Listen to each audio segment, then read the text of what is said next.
ভীষণ ডাব্লিউবিসিএস এ সবাইকে স্বাগত। ডাব্লিউবিসিএস 2024 কে লক্ষ্য রেখে জেনারেল স্টাডিজ এর উপর যে হাই লেভেল এমসিকিউ সিরিজ শুরু করেছি, তার আজকে সেট 4। প্রত্যেকটা সেটে আমরা 25টা করে কোশ্চেন দেখছি। তো টোটাল 100 দিনে 25টা করে কোশ্চেন, টোটাল 2500 কোশ্চেন আমরা করবো এই সিরিজে।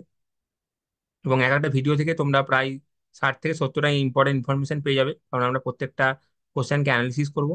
তোমরা যদি চাও তাহলে একটা সেপারেট নোটবুক বানাতে পারো এটার জন্য, বা অথবা তোমরা এই ক্লাসের পিডিএফ পেয়ে যাবে হচ্ছে এই ভীষণ কম্পিটিটিভ এক্সাম অ্যাপে।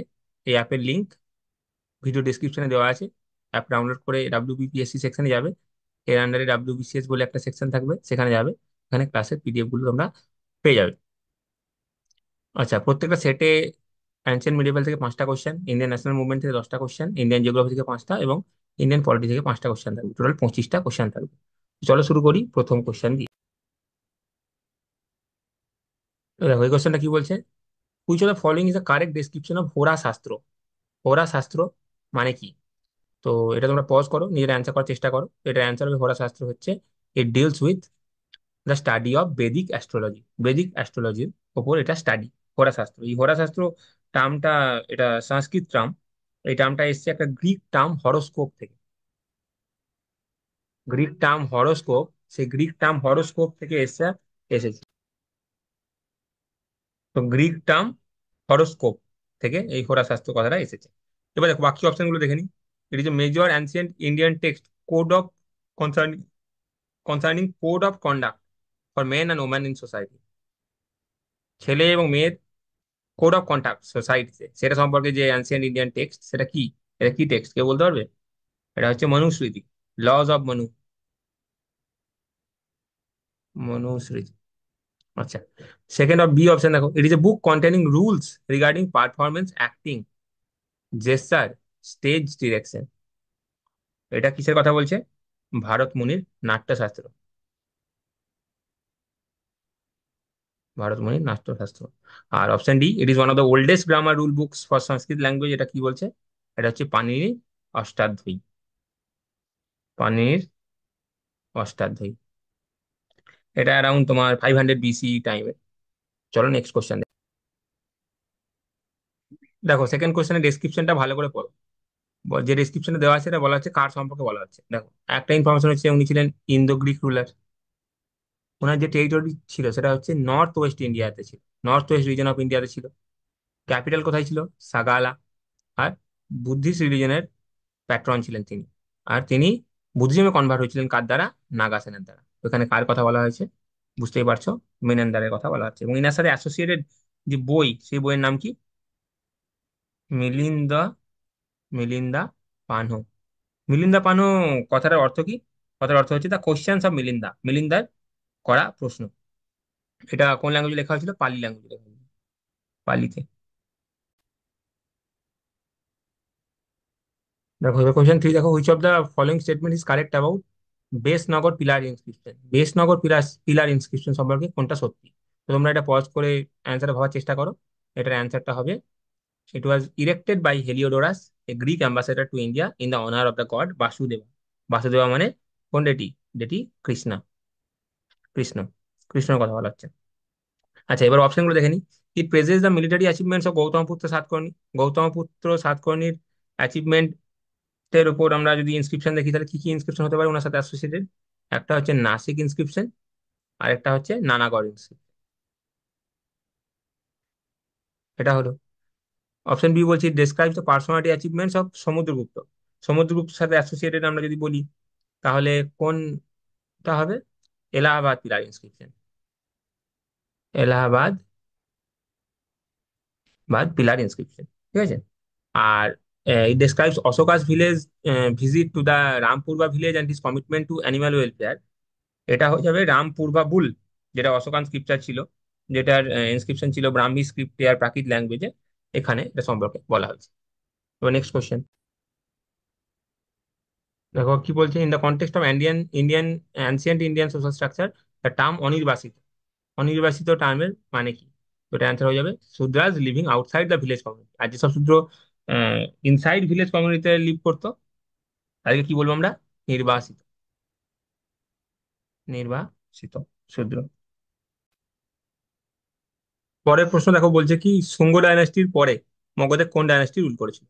এখানে অ্যান্সারটা হয়ে যাবে হচ্ছে কানভা ডাইনাস্টি। দেখো দেখে নাও। Last Shunga ruler, last Shunga ruler কে ছিলেন? লাস্ট শুঙ্গ রুলার ছিলেন হচ্ছে দেবভূতি। দেবভূতি। এই দেবভূতিকে কে মার্ডার করে দেন? ওনারই মিনিস্টার বাসুদেবা কানভা। বাসুদেবা কানভা, ইনি ওনাকে মার্ডার করে দেন। ঠিক আছে। তার ফলে কানভা ডাইনাস্টি মগধে চলে আসে। ওনারা মিড গ্যাংগেটিক ভ্যালির উপর রাজ করেন। তো মোটামুটি কানভা ডাইনাস্টি 45 বছর মতো রুল করেছে। এবার দেখো বাকি ডাইনাস্টি গুলো সম্পর্কে আমরা দেখে নিই। নন্দ ডাইনাস্টি কোথায় রুল করতো? মগধে। টাইম কাল 5th সেঞ্চুরি বিসি বলতে পারো। তারপর হচ্ছে সাকা। সকা সম্পর্কে আমরা বলতে পারি, সকাকে আমরা যেটাকে ইন্দো স্কাইথিয়ান বলি। এটা কোথায় ছিলেন? নর্থ ওয়েস্ট ইন্ডিয়াতে ছিল। নর্থ ওয়েস্ট পোর্শন অফ ইন্ডিয়াতে ছিল। আর শিশুনাগ ডাইনাস্টি, এটাও মগধ কিংডমের উপর রুল করেছিল। ওই 413 বিসি থেকে 345 বিসি, ওই রকম অ্যারাউন্ড টাইমে।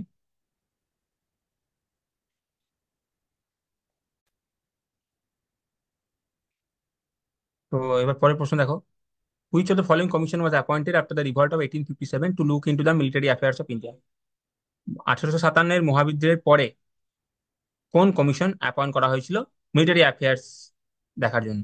সেটা হচ্ছে কোন কমিশন? অ্যান্সার হয়ে যাবে হচ্ছে পিল কমিশন। পিল কমিশন কবে হয়েছিল? পিল কমিশন 1859-এ নিয়োগ করা হয়েছিল। এবং কিছু কিছু যদি আমরা রেকমেন্ডেশন দেখি, এই পিল কমিশন কি কি রেকমেন্ড করেছিল, একটা ইম্পর্টেন্ট হচ্ছে যে ইউরোপিয়ানাইজেশন অফ দ্য ইন্ডিয়ান আর্মি, মানে ইন্ডিয়ান আর্মিতে ইউরোপিয়ানদের সংখ্যা বাড়ানোর জন্য বলেছিল। তো ইউরোপিয়ানদের সংখ্যা বাড়ানোর জন্য বলেছিল।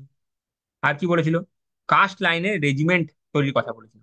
তো কাস্ট লাইনে রেজিমেন্ট তৈরি করার কথা বলেছিল। তার মানে ডিভাইড অ্যান্ড রুলের পলিসি স্টার্ট করতে বলেছিল। এবং আর কি বলেছিল? যে ইন্ডিয়ানদেরকে, যেগুলো ইন্ডিয়ান সিপাই আছে, তাদেরকে যেন হায়ার র্যাঙ্কে না প্রমোট করা হয়। হায়ার র্যাঙ্কে যেন না প্রমোট করা হয়। পরের প্রশ্ন দেখো, যে কিষাণ সভা মুভমেন্ট সম্পর্কে কোনটা কারেক্ট স্টেটমেন্ট, এটা জিজ্ঞেস করেছে। দেখো প্রথম স্টেটমেন্ট বলছে home rule league members help in formation of Kisan Sabha in the United Province. United প্রভিন্সে কিষাণ সভা ফরমেশনে হোম রুল লিগের মেম্বাররা হেল্প করেছিল।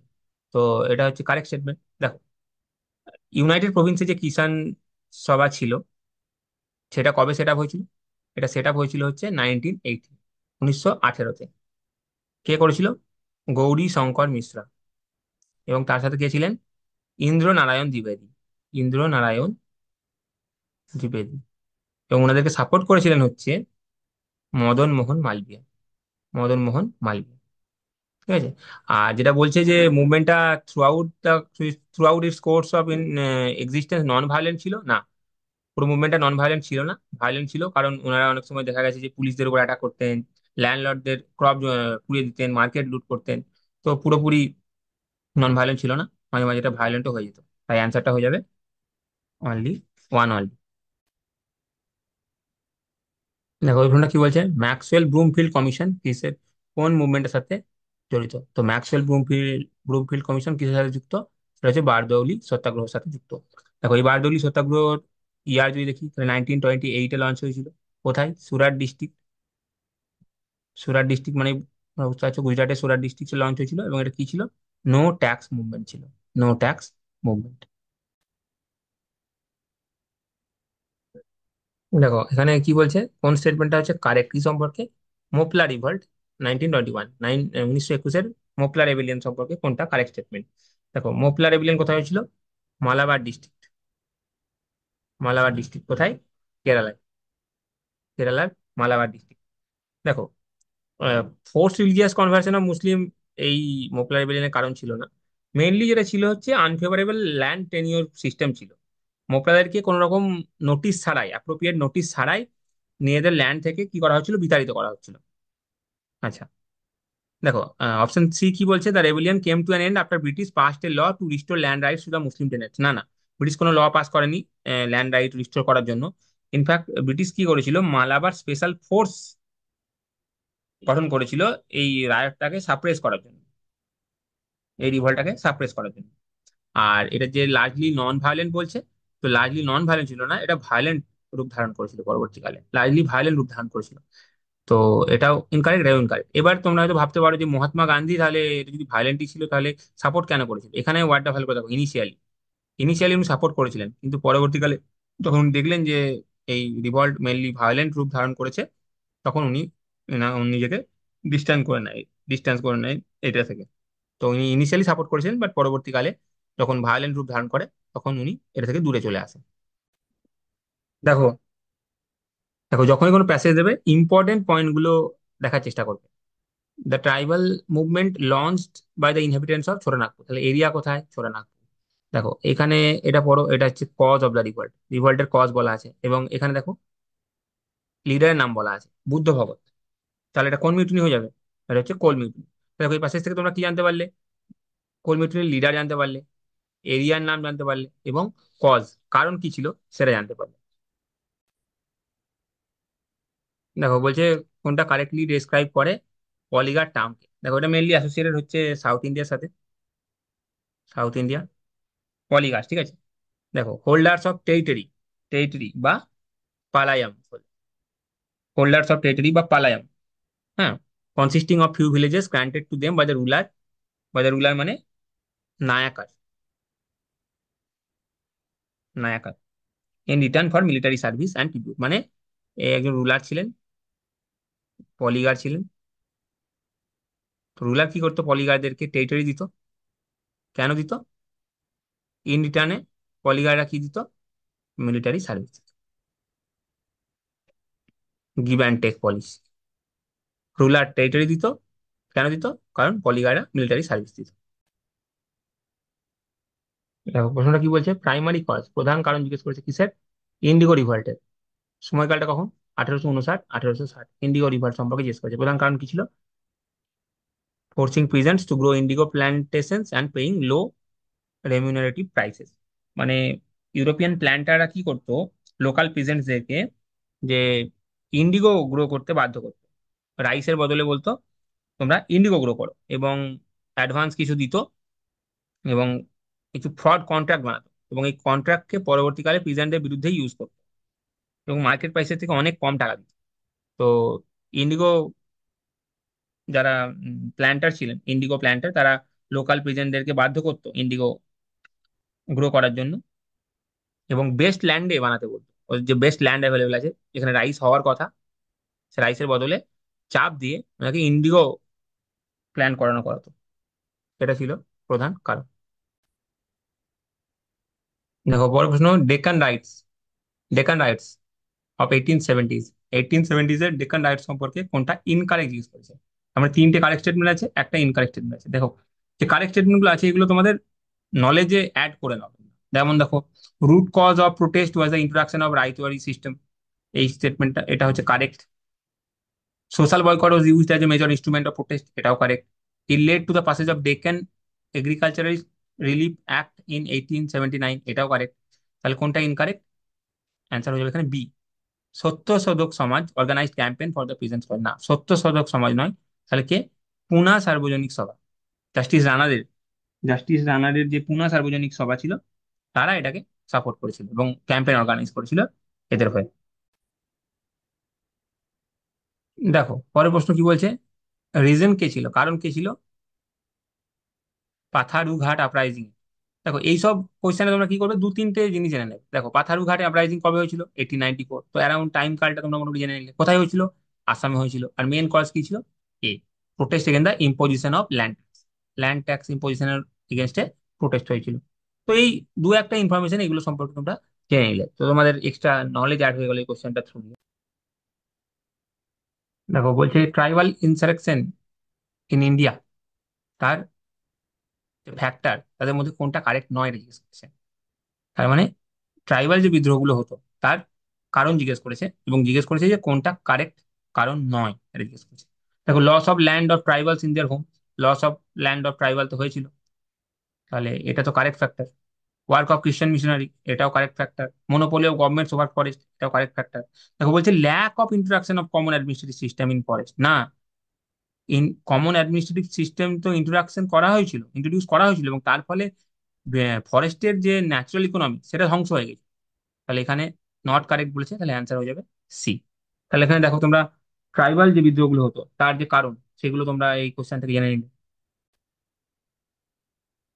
দেখো, পরের কোশ্চেনটা বলছে চোজ, এটা কারেক্টলি ডেসক্রাইব কোনটাকে করে দেখো।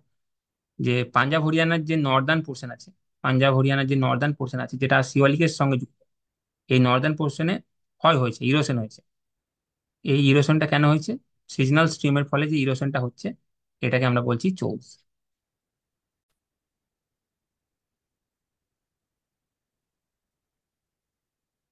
দেখো, এবার তোমরা এই ডেসক্রিপশনটা ভালো করে পড়ো।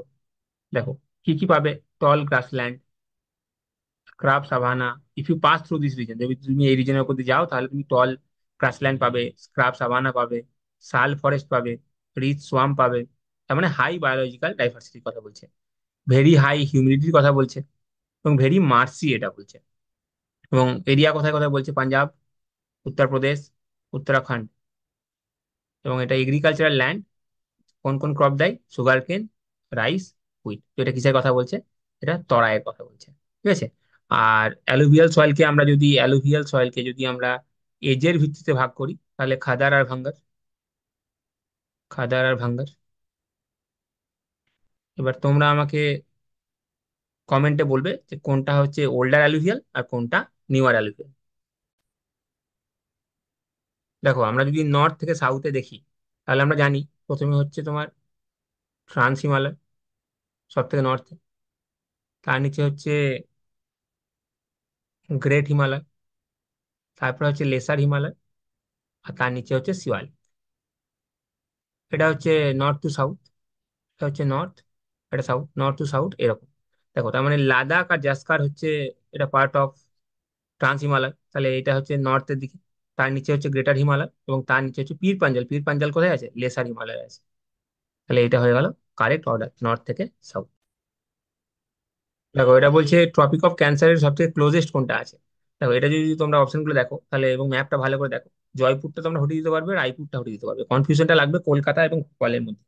তো ভোপাল হচ্ছে 23.2599 ডিগ্রি নর্থ, আর কলকাতা হচ্ছে 22.5726 ডিগ্রি নর্থ। তার মানে অ্যান্সার হয়ে যাবে হচ্ছে ভোপাল।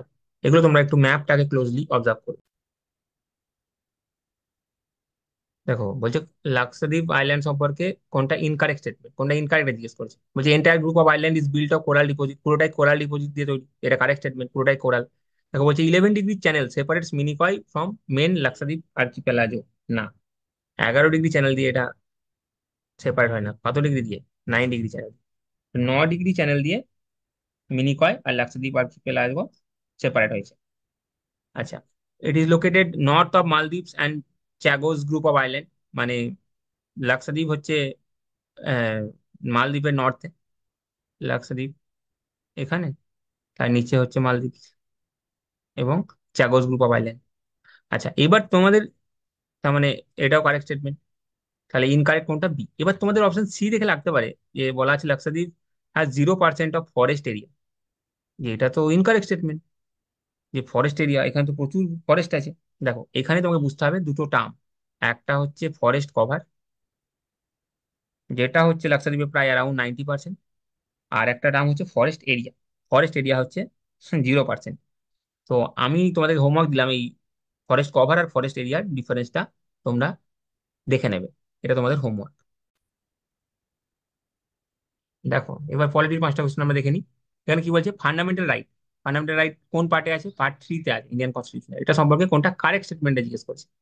দেখো, বলছে application of fundamental rights of the members of police forces can be abrogated by the president.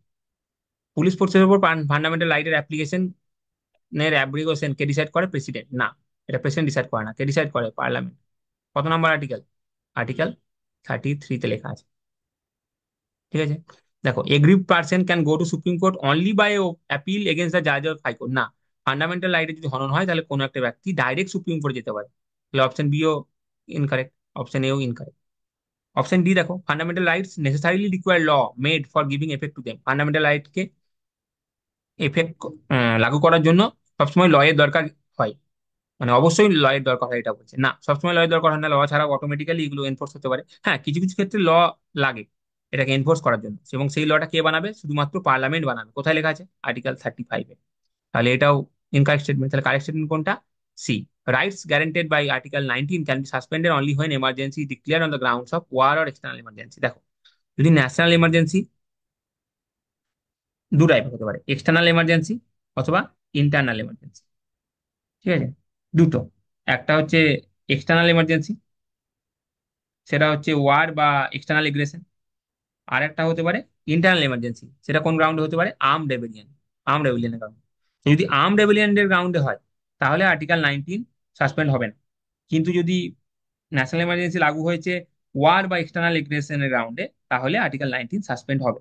R national এমার্জেন্সির সময় ফান্ডামেন্টাল রাইটকে সাসপেন্ড করা যেতে পারে, কিন্তু দুটো আর্টিকেল কখনো সাসপেন্ড হবে না, আর্টিকেল 20 এবং আর্টিকেল 21। দেখো, এই কোশ্চেনে আমাদেরকে জানতে হবে যে কোন কোন ফান্ডামেন্টাল রাইট গুলো কাছে শুধুমাত্র সিটিজেনের কাছে অ্যাভেলেবেল। তেমন আমাদের যে ফান্ডামেন্টাল রাইট গুলো আছে, পার্ট 3-তে যে ফান্ডামেন্টাল রাইট আছে, পার্ট 3-তে ইন্ডিয়ান কনস্টিটিউশনের পার্ট 3-তে যে ফান্ডামেন্টাল রাইট আছে, কিছু কিছু ফান্ডামেন্টাল রাইট শুধুমাত্র সিটিজেনের কাছে অ্যাভেলেবেল, এবং বাকি ফান্ডামেন্টাল রাইট গুলো citizen as well as foreigner দুজনের কাছেই অ্যাভেলেবেল। অনলি সিটিজেনের কাছে যে ফান্ডামেন্টাল রাইট গুলো অ্যাভেলেবেল, সেটা হচ্ছে আর্টিকেল 15, আর্টিকেল 16, আর্টিকেল 19, আর্টিকেল 29 এবং আর্টিকেল 30। এই পাঁচটা আর্টিকেল মেনলি শুধুমাত্র সিটিজেনের কাছে অ্যাভেলেবেল। দেখো, prohibition of discrimination on ground of sex, এটা কত number? Article 15। Freedom of speech and expression, এটা কত number article? Article 19। Freedom to manage religious affairs, article 26। আর protection of interest of minorities, article 29। তাহলে দেখো, 15, 19, 29 এগুলো তো শুধুমাত্র সিটিজেনের কাছে, তাহলে আর্টিকেল 26 এটা দুজনের কাছে অ্যাভেলেবেল, সিটিজেন এবং ফরেনার। তাহলে অ্যান্সার হয়ে যাবে সি। দেখো, বলছে রিজনেবল রেস্ট্রিকশন, এই টার্মটার অ্যাকচুয়াল মিনিং কি, মোস্ট অ্যাপ্রোপ্রিয়েট ডেফিনেশন জিজ্ঞেস করছে। দেখো, আমাদের ফান্ডামেন্টাল রাইট আছে, ধরো আর্টিকেল 19 বলি। আর্টিকেল 19-এ আমাদের কাছে কি রাইট আছে? Freedom of speech and expression. Freedom of speech and expression আছে, তো আমাদের বলার অধিকার আছে, এক্সপ্রেস করার অধিকার আছে। কিন্তু আর্টিকেল 19 ক্লজ 2-এ রিজনেবল রেস্ট্রিকশন আছে, মানে কিছু রিজনেবল রেস্ট্রিকশন আছে। যেমন ধরো, আমরা এমন কোনো কথা বলতে পারি না যেখানে কন্টেম্পট অফ কোর্ট হবে, মানে আদালত অবমাননা হবে, এমন কোনো কথা আমরা বলতে পারি না। তার মানে আমাদের যে কথা বলার রাইট, তার উপরে কিছু লিমিটেশন পুট করা হবে, সেটা রিজনেবল, কোনো আনরিজনেবল না। কেন?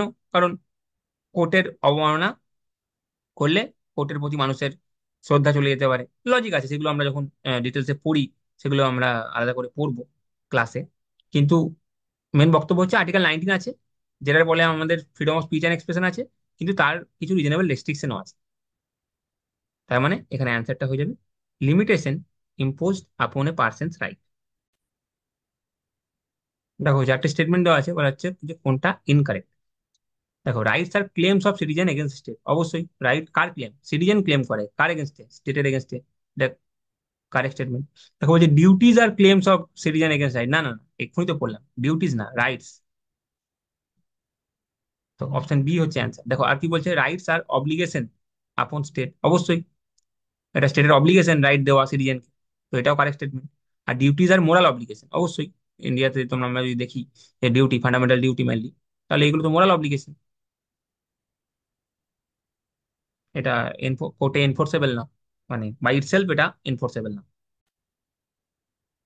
দেখো, সিস্টেম অফ চেকস অ্যান্ড ব্যালেন্সের উপর একটা কোশ্চেন আছে। দেখো, জেনারেলি আমরা পলিটি ফাউন্ডেশন কোর্সে চেকস অ্যান্ড ব্যালেন্স সম্পর্কে ডিটেলসে পড়ি, বাট তবুও আমি একটা হালকা করে ডিটেলসে বলে দিচ্ছি একটু।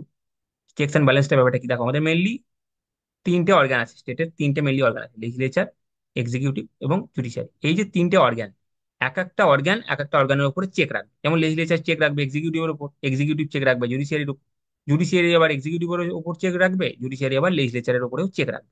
এবং এই চেকটা কেন রাখছে? যাতে পাওয়ার ডিসব্যালেন্স না হয়ে যায়। মানে কোনো একটা অর্গানের কাছে, মানে লেজিসলেচারের কাছে যাতে বেশি পাওয়ার না চলে আসে, সেই জন্য লেজিসলেচারের উপর কে চেক রাখবে? জুডিশিয়ারি। এক্সিকিউটিভের উপর যাতে বেশি, এক্সিকিউটিভের কাছে যাতে বেশি পাওয়ার না চলে আসে, সেজন্য এক্সিকিউটিভের উপর কে চেক রাখবে? লেজিসলেচার এবং জুডিশিয়ারি। এবং জুডিশিয়ারির উপর যাতে বেশি পাওয়ার না চলে আসে, সেজন্য জুডিশিয়ারিকে কে চেকে রাখবে? এক্সিকিউটিভ এবং লেজিসলেচার দুজনেই। তার মানে আমরা চাই না কোনো একটা পার্টিকুলার অর্গ্যান বেশি পাওয়ারফুল হয়ে যায়। এবং আমরা যদি এটা না চাই যে কোনো একটা particular organ of the state বেশি পাওয়ারফুল না হয়ে যায়, তার জন্য কি করতে হবে? তার জন্য এটা এনশিওর করতে হবে যে একটা অর্গ্যান আরেকটা অর্গ্যানের উপর চেক রাখছে। তো এটাই হচ্ছে system of checks and balance. দেখো এখানে অ্যান্সারটা কি হয়ে যাবে, article 13 is an example of the system of checks and balance. কেন? আর্টিকেল 13 যে কনসেপ্টটা আমরা পাই, জুডিশিয়াল রিভিউর কনসেপ্ট পাই, মানে যদি লেজিসলেচার কোনো ল বানায়, লেজিসলেচার যদি ল বানায় এবং সেই লটা হচ্ছে কনস্টিটিউশনের এগেনস্টে যায়, তাহলে জুডিশিয়ারি সেই লটাকে আনকনস্টিটিউশনাল বলে শোনা পড়বে। তার মানে লেজিসলেচার এমন কোনো ল বানাতে পারবে না যেটা হচ্ছে সংবিধান বিরোধী, এবং যদি বানায় তাহলে সেটা কে ক্যান্সেল করে দেবে? জুডিশিয়ারি ক্যান্সেল করে দেবে। এইভাবে আমরা কি সিস্টেমকে এনশিওর করছি? System of checks and balance. আমরা জুডিশিয়ারি চেক রাখছে লেজিসলেচারের উপরে এবং পাওয়ারটা ব্যালেন্স করে দিচ্ছে। তাহলে এই ভিডিওতে এতটুকুই থাকলো। তাহলে তোমাদেরকে যে পড়াতে পড়াতে যে হোমওয়ার্ক গুলো দিয়েছি সেগুলো তোমরা করবে, এবং তার সাথে তোমাদের কত মার্কস হচ্ছে আউট অফ 25 সেটা তোমরা কমেন্টে লিখে জানাবে।